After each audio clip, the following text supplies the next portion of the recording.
Comment la famille est déchirée et l'autel de Dieu abandonné. Ce n'est pas seulement un crime contre un homme. C'est une déclaration de guerre contre le christianisme lui-même. Un signal que l'ennemi de nos âmes est devenu audacieux. Que le diable croit que le peuple de Dieu est faible. Que l'Église s'est endormie et ne résistera pas. Mais écoutez-moi, je vous le dis, avec l'autorité de Christ, nous devons nous réveiller maintenant. Nous devons retourner à la sainteté maintenant. Nous devons plier les genoux dans la repentance et élever nos voix dans la prière. Car si l'Église continue dans le silence, si l'Église continue dans le compromis, alors le meurtre d'un seul deviendra la persécution de beaucoup. Le sang de Charlie Kirk est un avertissement, une trompette du ciel, un appel aux armes, non pas des armes de violence, mais des armes de foi, des armes de prière, des armes de vérité, des armes de courage. Car si nous ne nous levons pas maintenant, alors la foi même de nos enfants et des enfants de nos enfants sera dévorée par les loups de l'incrédulité. Et donc je vous parle avec urgence, avec tristesse, mais aussi avec feu. Le christianisme est en crise, non pas parce que Dieu a abandonné son peuple, mais parce que son peuple a abandonné Dieu. Nous avons choisi le confort plutôt que le courage. Nous avons choisi le silence plutôt que la vérité. Nous avons choisi le compromis plutôt que la conviction, et maintenant nous récoltons ce que nous avons semé. Mais Dieu, dans sa miséricorde, permet au sang des martyrs de réveiller ceux qui dorment. Et tout comme l'Église primitive a grandi sur le sang de ceux qui n'ont pas renié Christ, de même cette génération sera testée, de même vous serez appelés à choisir. De même, vous serez requis de vous tenir debout. Ne vous laissez pas tromper, mes enfants. Les jours à venir ne seront pas faciles. Le coût du discipulat augmentera. La haine du monde grandira.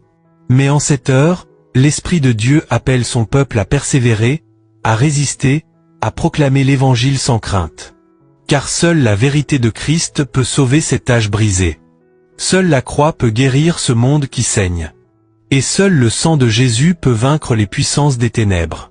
Et donc je déclare devant le ciel et la terre, avec toute la force que Dieu m'a donnée, que ce qui s'est passé n'est pas simplement l'assassinat d'un homme, mais la révélation d'une bataille plus grande, le dévoilement d'une obscurité qui s'est longtemps cachée dans l'ombre, la manifestation d'une haine qui attendait de frapper.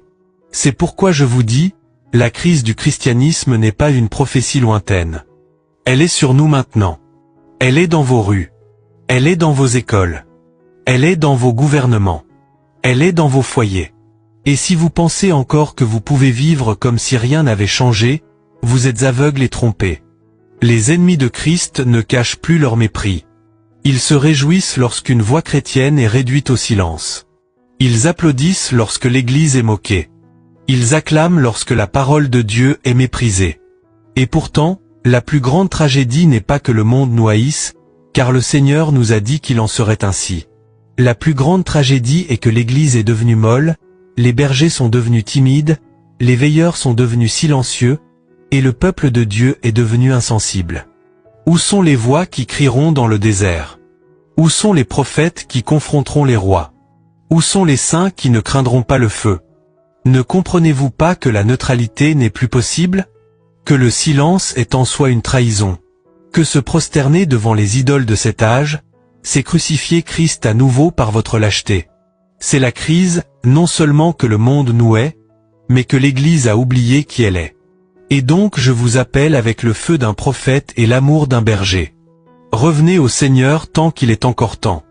Purifiez vos foyers des idoles. Enseignez à vos enfants la crainte de Dieu. Prêchez Christ sur vos lieux de travail. Priez dans vos écoles. Adorez dans vos rues. Que le monde voie que l'Église est vivante et sans honte. Car si nous ne brûlons pas de l'esprit, nous serons consumés par le feu de la persécution. La mort de Charlie Kirk est une blessure pour nous tous,